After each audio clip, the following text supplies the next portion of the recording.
Let me do this.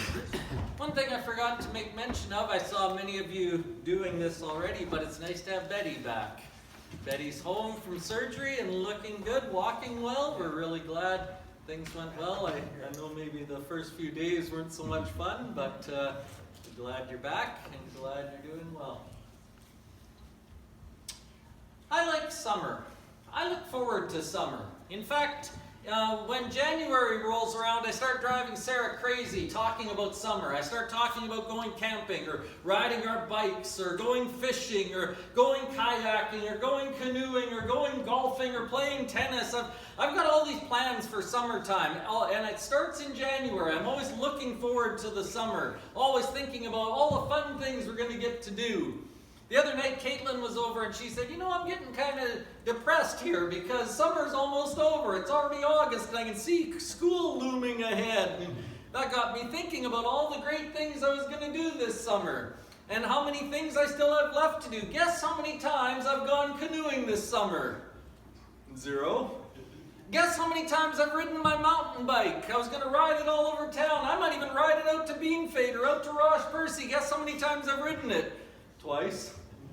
Guess how many times I've gone golfing? None. Guess how many times I've played tennis? 0. Guess how many times I've gone camping? Nothing. My whole summer is being wasted by all these other things and I'm not doing the things I want to do. And so then we start thinking, well, you know what? As soon as fall comes, fall will be better. Fall's going to be great. Fall will be really nice because all the kids are back in school and everybody's back in a routine and everything's working the way it used to. And now you've got more time and you can go and do all these things. The weather's still nice. I can still ride my bike. I can still go canoeing. I can still do all this other stuff. But guess what happens when fall comes? Well, yeah, the kids are in school, but then for some of you, they go into sports. And for others of you, you start volunteering at other things. I volunteer over at Hillcrest. The breakfast program starts again in the fall. There's more things to start in the fall, and so fall seems sort of busy sometimes. Lots to get done. You're closing up your yard, you're digging up your garden. You've got lots to do in the fall. Winter. Winter's great. Winter's when we'll do some stuff, right? Winter's when we'll get the important things done because everybody's home then. There's nothing going on in the winter except that it's 40 below and you don't want to go anywhere. So then, it's January and I start dreaming about summer again because I'm going to get something good done this summer. We're busy people, aren't we? We've got lots going on. And lots of the fun things or the important things or the things we think we want to do often just kind of get shoved to the side because we're super busy people. And in fact, if we're not busy, you still want to look busy because that's the only answer that is applicable. That's the only appropriate answer when someone asks how you're doing is to say, well, I'm busy. Oh, I'm so busy. I'm just really busy. It's kind of funny. Ask a kid, what are you doing these days? What do they often say? Nothing. Because we've decided as adults that we want to be busy. We think being busy is important. It makes us sound like we're doing something. Busy is a good word to us. Unfortunately, then you come to church on Sunday morning and some guy stands up front and says, we need to do more at church. We've got to get more done around here. And all of a sudden, all of you people who are already feeling pretty busy, who aren't getting done the things you thought you might get done this summer, all of a sudden now you've got another weight thinking, well, now where am I going to find time to do things at church? What am I going to do now? Tim thinks we ought to do something else. I don't even have time to do what we should be doing. And so sometimes church becomes a problem because you think maybe there's even more that needs to be done. While I was thinking about this one day, I came across a quote that I thought was really interesting. A guy named Bob Goff, who's a very popular Christian writer these days, he said this recently. He said, what if we found out that God's big plan for our life would be that we not spend so much time trying to figure out what our big plan for our life is? You know? I get doing that. I get thinking I've got to make a big impact. I've got to do something important. I've got to be remembered for something. And I start planning all these big things and I've got to do something big and the church has got to do something big. We're not going to get anybody's attention unless we're doing something big. We need a big plan. But what if the big plan is that you're not supposed to have a big plan? What if it's way simpler than that? What if it's not quite that difficult? last week I tried to suggest to you that maybe we've overthought this a little bit. That when Jesus sent his people out to do the things he wanted them to do, he sent them out with a pretty simple instruction list. We ended up calling those instructions the Great Commission and the Great Command. The Great Commission says, go and make disciples. Baptize and teach them. That's what they were supposed to do. Go make some followers. Go and teach somebody. Just go and baptize some people. Go and instruct them, everything I've told you to do. And I'll be with you when you do that. That's what we call the Great Commission, Matthew 28. How are you going to do that? How are you going to get to teach somebody? How are you going to get to connect to somebody? How are you going to baptize somebody? How are you going to get to that point? Well, the Great Commandment. Jesus was asked, what is the greatest commandment? And he said, well, there are two things you need to think about, on which everything else, the whole law and prophets, everything else we're doing, everything else hangs on these two things. Love God and love your neighbor. If you love the Lord your God with all your heart and your soul and your mind and your strength, and you love your neighbor as yourself, you would have two buckets into which everything else in the Word of God, every other intention of the church, every other good thing would fall into love God and love people. So if you went out and did one of those two things, or both of those things together, then you might get a chance to make some disciples. You might get a chance to teach. You would get a chance to do some things that God is wanting you to do. Go and love people and love God while doing so. That's not so hard. So that was the sermon last week. Interestingly, just not long after I got done saying, it's not that hard. We just need to make disciples by loving God and loving people, and that's something good will happen. Not long after that, somebody grabbed me and said, okay, what are we going to do? What's our plan? What's the project? What thing are we doing in the town? Because we often, again, we're back to thinking, I've got to do something big. I want to tell you this morning, the first step of this is not big. The first step in this is actually quite small. In fact, over the next few weeks, I'm going to talk to you about 5 very small things that you can do. I want to talk to you about hospitality. I want to talk to you about the idea of worship. I want to talk about spiritual development, just growing your own spiritual life. I want to talk about service, being risky service, taking some chances, getting out of our comfort zone. I want to talk about generosity, extravagant generosity, not just giving what I've got left over. But this morning, we're going to start with the top one. I want to talk about hospitality. And again, when you hear hospitality, you probably think, I'm going to say, this is a sermon about have people in your home, have people over for supper, do a whole bunch of extra stuff. And again, your immediate thought is, when am I ever going to do that? Sarah and I have been talking about having people in our house for 6 months, and every time we go to say, hey, what about Friday night? No, we can't do it that night. What about Saturday? No, we can't do it that. What about then? You're probably in the same boat. If I'm talking to you about hospitality, that means you got to clean your house, and you got to plan a meal, and you got to do this and that and whatever. I don't have time for all that. We already established that, right? But how about this? I want to tell you this, that Christian hospitality is much simpler and much bigger than what we think. Christian hospitality looks different than that. Christian hospitality isn't just about have someone in your house. Christian hospitality is a much broader idea, which is much simpler to put into effect. Do you want to see what it looks like? Do you want to see where it is? Let me give you a definition first, and then we'll go and read a passage that you probably have skipped over a lot of times as you've read the Bible because you don't know what to do with it. It doesn't sound like it makes any sense. But we skipped over it to our detriment, it's been a problem. We need to see this verse. Let me give you a definition and then we'll go there. When I'm talking about hospitality, when I'm talking about biblical hospitality, something you can start doing this afternoon, here's what I'm talking about. Biblical hospitality is the idea of making room in your life for someone else. That's it. Making room in your life for somebody else. Remember that busy life I described? Remember that place where I said we don't even have time to go do the fun things we want to do? It's no wonder we don't have time to teach anybody. It's no wonder we don't have close friendships. It's no wonder we haven't built bridges to people if we haven't. It's no wonder those things aren't taking place automatically, because when you're too busy, you are inhospitable. When you're too busy, there's no room for anybody else in your life. You're already filled up to here. How on earth would you ever make a disciple? How on earth would you ever make a friend? How on earth would you ever teach somebody? How on earth would you ever love somebody if your bucket is full to the top all the time?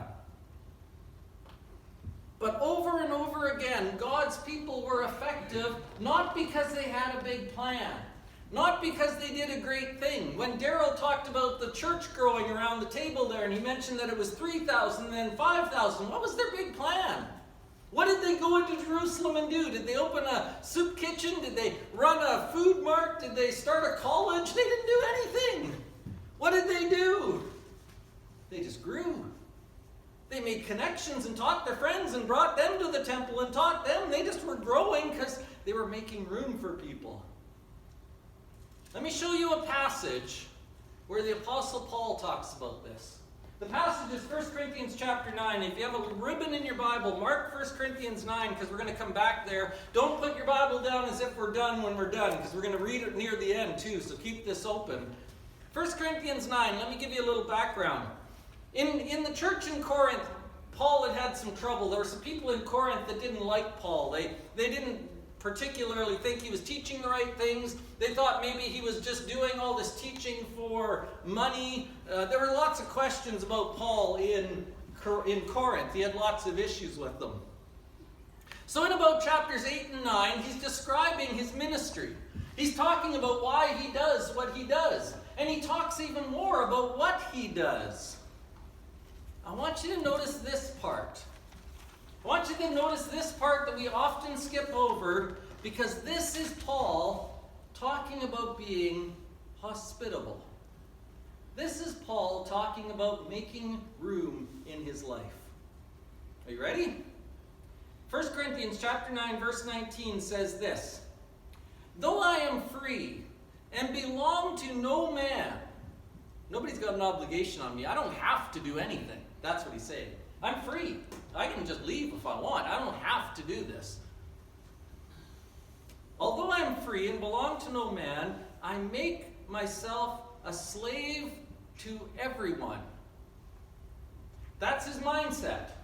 I am here to be your slave. Who are you? Doesn't matter. Everybody I meet, I'm their slave. I'm here to serve them. I'm here to do something for them. I'm making room in my life for the people I meet. Although I'm free, I'm a slave to everyone. Why?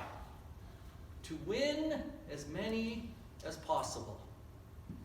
How are you going to win somebody? How are you going to teach somebody? How are you going to connect to somebody? Whatever word you want to use. How are you going to do that? You're going to do it by having a mindset that says, I'm here for you.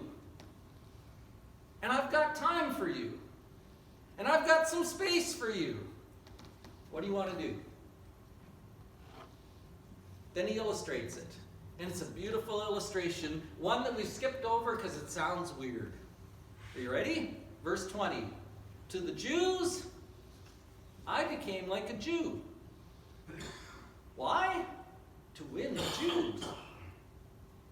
"To those under the law, I became like one under the law, though I myself am not under the law, so as to win those under the law. To those not having the law, I became like one not having the law, though I'm not free from God's law, but I'm born under Christ's law." Why? "So as to win as those not having the law. To the weak, I became weak. To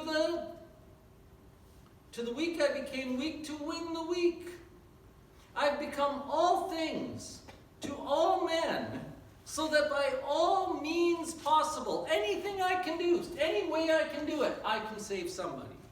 That's my point. That's my goal. I will do anything if it'll save you. "I do all of this for the sake of the gospel, that I might share in its blessings." Now, we That sounds kind of strange, doesn't it? Because we tell our kids all the time that you don't flip-flop depending on who you're with, right? You got to be consistent. You're a Christian. You're not going to change whether you're with that group or this group. But here's the Apostle Paul saying, you know what? If I was with the Jews, I acted like a Jew. If I'm with the Gentiles, I act like a Gentile. When I'm with people who are weak, I act like a weakling. I do whatever they need me to do. If I'm with somebody who's strong, great, let's be strong. Let's do that. It sounds wishy-washy, it sounds weird, it sounds strange, it doesn't sound right, so we skip over it because we don't know what to do with it. Do you know what he's saying? Do you hear what he's saying? He says, my goal is to win people to Christ, and I will be interested in whatever you're interested in. I will make room in my life, and I will forget about what I care about. What do you care about? What do you want? What do you like? I'll go do that so we can be friends so that I can win you to Christ. That's exactly what he's saying. I will make some room for you. And it's a beautiful thing. It's beautiful. It sounds a little strange. It sounds a little strange to my ears because, again, as I said, we don't like going back and forth and changing and doing whatever. Paul was never compromising anything. All he was saying was, what do you like? What are you interested in? I'll be interested in that. I'll come to you. And that's the tricky part, right? That's the part that sounds weird. Because when I was growing up in the church, I was always told, run away from them. Do not be like them. Do not hang out with them. Do not go to them. You stay away from them. They're scary. You hide. You come to church and you hide here with the little youth group. You don't go do what they do. You don't go be interested in them. Do not go there. That's what I was told. I was told you run away, you don't run towards. Here's Paul saying, I'll run right toward you. Are you Jewish? Come on down. I'll do whatever you're doing. What are you doing? You're holding a feast? I'll come to your feast. What do I care? Are you Gentile? You don't like that? I'll come hang out with you. What are we doing today? Are you strong? Let's go. Are you weak? I'll sit with you while you're weak. I don't care who you are. I'll make some room for you. That's what he's saying. Why would he say that? Because it works. Because that's how you make friends. That's how you influence people. Friday night, Justin and Dennis brought 3 of the boys out to the Speedway. Boys have never been out to the Speedway before, and so they're sitting there watching the races and they're having fun and doing whatever. And then after the races, I found them and we went out on the track and we looked around and I showed them some stuff, and then we went into the pits.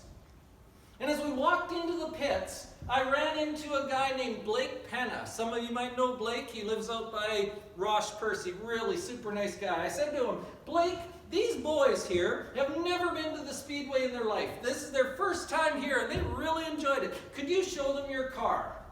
When I met Blake, he was talking to somebody and having a big conversation. He said, oh, those kids have never been here before. I'll show them my car. So he takes them around, goes over to the car, he puts down the window net, he throws the steering wheel out of the way, he grabs one of the boys, plunks him inside the car, puts the steering wheel on the car, leans in the car, starts the car, revs it up. The boy's eyes are this big. He shuts the car off, he pulls a kid out, he throws another kid in the car, puts the steering wheel back on, starts it up. He stood there for 20 minutes throwing kids in and out of cars and revving it up and talking to them about the races and everything.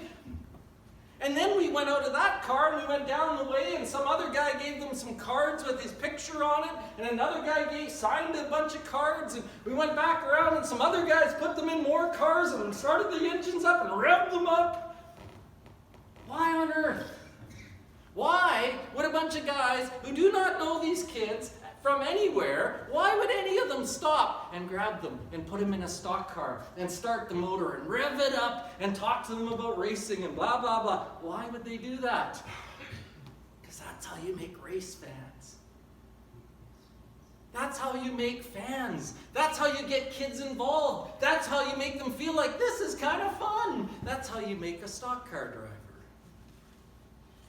They understand that.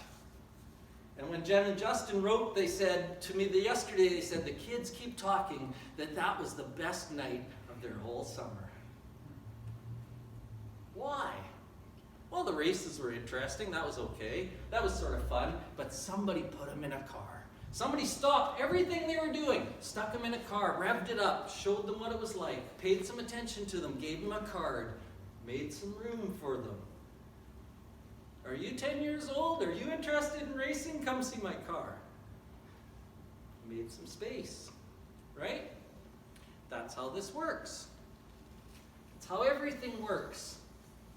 Except in the church, we say, don't make space for people, run away, stay back. Why doesn't anything happen? Because we're hiding.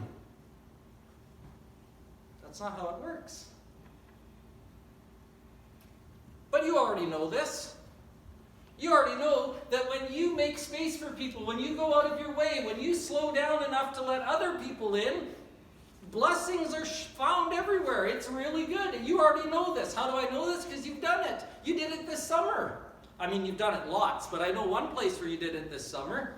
When the Great Lakes Christian College people called us and said, can we come on chorus tour through Estevan? Our first reaction was, we don't have time for that. We don't have enough people. Nobody's got enough beds. We're too busy. We don't want to do this. And we actually called them to say, we are not interested. The only reason they kept coming was because there was a miscommunication. They thought we already had said yes. And so now we had all these kids coming, and we had to find beds for them and things for them to do. And guess what? We actually slowed down. We actually found them some beds. We acted generously. We were very kind to them. We fed them supper. We listened to them sing. We took them home. We gave them lunches. We sent them on their way, and it was fun. It was great. And not only was it fun for us, but the college wrote back last week, sent me a note. It's on the bulletin board. Go have a look at it. They said, you know what, our tour was great. The best thing for our kids, to be Christian kids, is to be out on chorus tour and stay in the homes of Christian people. That's the best thing for our kids. In fact, Dawn Rose, if you want to go read the paper, Dawn Rose has 3 kids. Every one of them was baptized after chorus tour because they got to see people living this thing out, and it impacted them. We could have said, oh, we're too busy, but we didn't. We said, hang on, let's make some room for these people. We don't know who they are, but let's make some room in our lives. Let's get to know them, and it was fun. You enjoyed it. You were blessed by it, because that's how it works. Hospitality isn't about having somebody over for coffee. It's about being able to listen to people. It's about being able to care about people. It's about slowing down and stop thinking about me. Biblical hospitality is about putting other people first. To the Jews, I became a Jew. To the Greek, I became a Greek. To the weak, I became weak. To the strong, I became strong by any means possible. Anything I have to do, I will do it if it'll save somebody. Just so I get that chance. Because I won't get that chance otherwise. That's what Paul's saying. If you think maybe I'm making too much about this, if you think maybe I'm stuck on one passage here that may be overemphasized, let's just think about a couple others. And I could give you lots. Let me give you 4. If you're taking notes, you can go look them up. We may not look them all up. This is the pattern. It is always the pattern. God's people go. That's the pattern. We open our lives. We make the room. We are involved. That's the pattern. So, John chapter 1 verse 14. The Word became flesh. You finish this passage for me. The Word became flesh and did what? Dwelt among us. What is Jesus' own example when he wants to save us? When he wants to make us disciples? What is Jesus' own example? The ruler of the universe, who's got more to do than you do, became a lowly human being.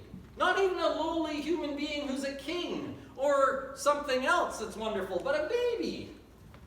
A helpless baby. The Word became flesh and dwelt among us. What if we changed one word there and asked if it's true? The church has become flesh and dwells among the people. Is that what we're doing? Is that what the church is doing? Are we dwelling among people, or are we hiding away from people, waiting for them to come to us. Hospitality says, you go dwell with them. Mark chapter 1, verse 17. Mark chapter 1, verse 17. I don't know that one off the top of my head, so let's go look it up just to make sure I get it right. Mark chapter 1, verse 17 says, oh, this is Jesus himself. How would Jesus make disciples? If Jesus wants to teach people and make disciples, what does Jesus say? Mark chapter 1, verse 17, Jesus says to a group of people, come follow me. That's an invitation. That's hospitality. That's Jesus saying, I've got lots of room here for you guys. Why don't you come and hang out with me? Come follow me and I will make you fishers of men. So what do? They go and walk around with Jesus for 2.5 years. He opens his life to them. No agenda. He's not making a business. He's not making them do anything specific. Just come and follow me. Just come and walk with me. Just come and see what this is like. You will learn what to do if you're close enough to me. That's how it works. People become disciples when they're close enough to you to learn what a disciple looks like. That's when they want it. So Jesus says, come follow me. Come walk with me. You'll do what I do. I'll make you fishers of men too. Hospitality says, come.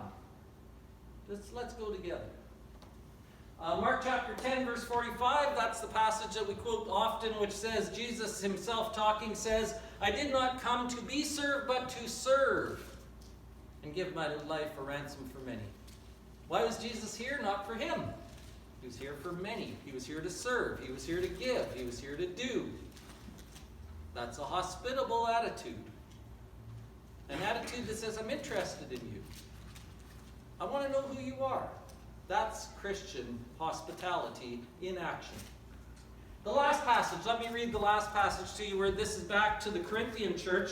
We were in the first letter that Paul wrote to the Corinthian church. He writes the second one to them. And again, he's begging for the same things. He's talking about the same things. He's trying to convince them that he actually cares about them. And he wants them to care about him.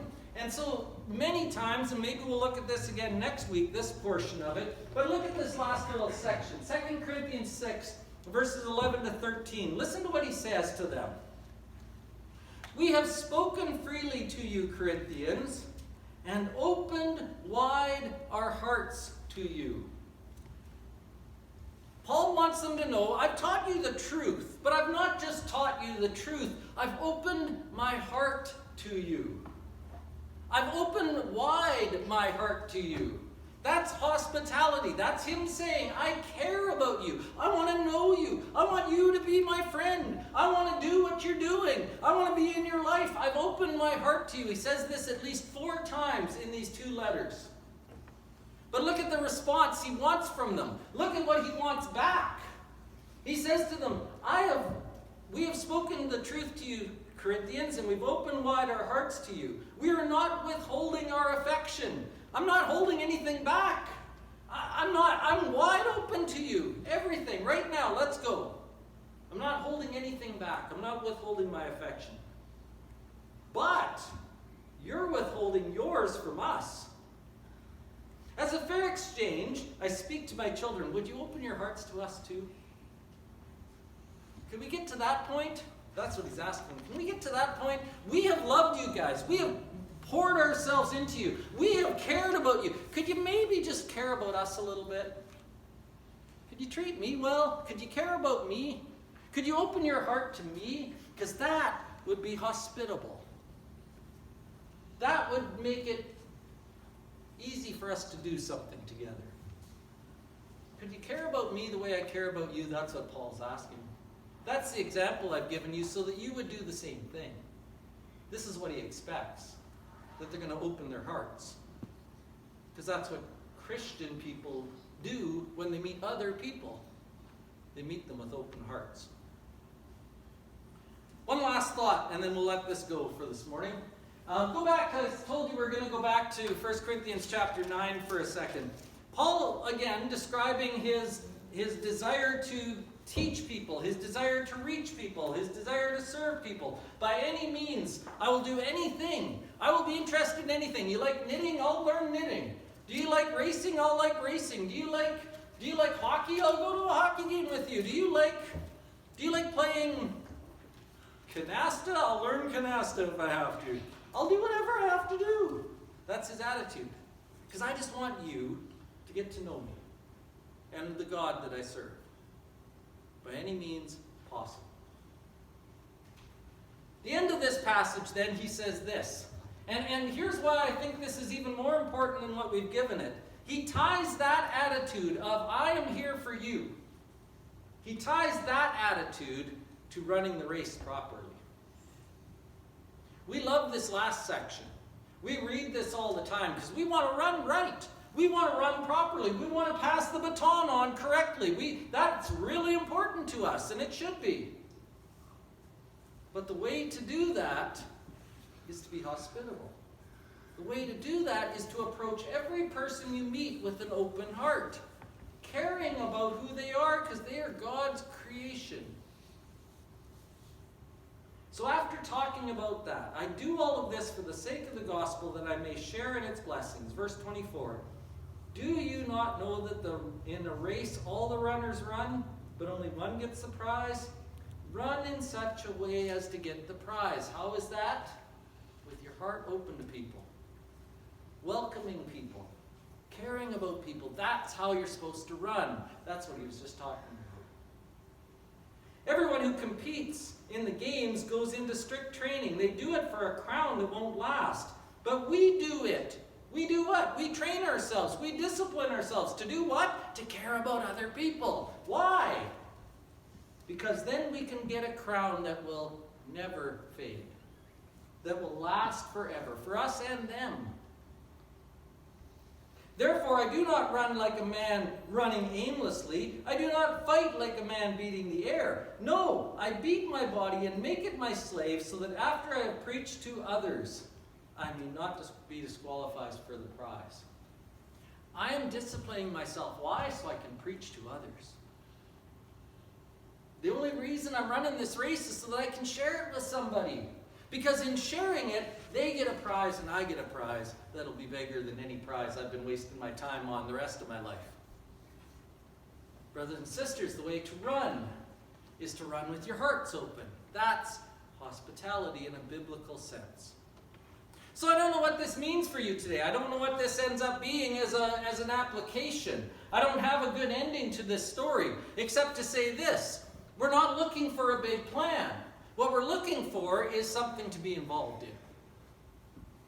So for me, I go out to that speedway with my heart open to those guys. I'm trying to make friends at the speedway. I'm trying to make connections. I like cars. That's a good starting point. But I'm not there because I like cars. I'm there because I like people. And I would like those people to be here.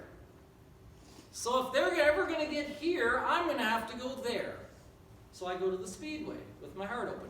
I go to the Bruins games, partially because it's fun, but partially because I can do some ministry by listening to people's problems and by being friends with people that I have no other connection to. I go to the Bruins games because those people there need to be here. I go and help at Hillcrest School and serve breakfast for Sarah, and I go and do other things Sarah asked me to do over there. The principal calls and asks me to run a memorial service. I go and do it because I want their principal, who's over there, to come here. Some of it's fun. Some of it's great. Some of it I'm doing because I want to make a connection. In fact, all of it I'm doing because I want to make a connection. Christian hospitality says, I'm not here for me, I'm here for you. What do you like? What do you want to do? How can I help you? What can we do together? The church, if it's ever going to have an impact, is going to have to stop running away from people and start running towards them. We need to run towards them. So where can you run? Where can you go? What do you like? What can you get involved in this town? We don't have to start something. There's lots of somethings already happening. What can you be involved in? Where can you be a Jew to the Jew and a Greek to the Greek? Where can you fit in? What can you do? Wherever you go, Whatever it is, even in the coffee shop on tomorrow morning. Sit there with your heart open. Actually listen to people. Be hospitable. It's the first step. And it's simple. Every one of you can do it. Everybody. One last thought, and then I'll let it go. I don't know how often you wear dress shirts or shirts that need to be buttoned all the way up, but do you know how when you're doing your dress shirt up, if you get the first button wrong, it's all wrong, right? If you get the first button out of whack, it doesn't matter if you get every other button done up, it's still going to be wrong, right? It's not going to be right. You've got to get the first button right so that every other button is right. This idea of hospitality is not the whole thing, but it is the first button. If we get that right, everything else falls into place. Brothers and sisters, Jesus came for us. We need to go for others. Let's stand.